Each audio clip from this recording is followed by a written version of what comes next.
ചോരയ്ക്ക് മാത്രമല്ല, കണ്ണീരിനും ലോകത്ത് എല്ലായിടത്തും ഒരേ നിറമാണുള്ളത്. മനുഷ്യന്റെ കണ്ണീരിനെ പരിഗണിക്കുക എന്നുള്ളതാണ് ഒരു മനുഷ്യനോട് ചെയ്യാവുന്ന ഏറ്റവും വലിയ കരുണ.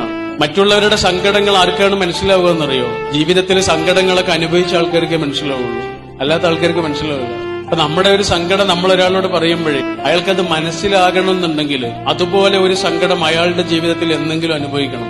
അല്ലെങ്കിൽ അയാൾക്കത് വെറും കഥകൾ മാത്രമായിരിക്കും. മനുഷ്യന്റെ സങ്കടങ്ങളുടെ കൂടെ നിൽക്കാൻ കഴിയുക എന്നുള്ളതാണ് ഏറ്റവും വലിയ മഹത്വം. കാരണം നമ്മൾ ഈ കണ്ടുമുട്ടുന്ന എല്ലാ മനുഷ്യരും ഉണ്ടല്ലോ, അവരൊക്കെ ഏതെങ്കിലും തരത്തില് ഒരു നഷ്ടം ജീവിതത്തിൽ സംഭവിച്ച ആളുകളാണ്.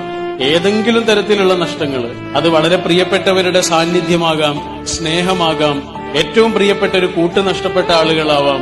ഇങ്ങനെ ജീവിതത്തിൽ വളരെ പ്രധാനപ്പെട്ട ചില നഷ്ടങ്ങൾ സംഭവിച്ച ആളുകളെയാണ് നമ്മളൊക്കെ ജീവിതത്തിൽ കാണുന്നത്. ആ നഷ്ടങ്ങൾ ഉണ്ടല്ലോ, അത് അവരെവിടെയാണ് തിരയുന്നത് എന്നറിയോ?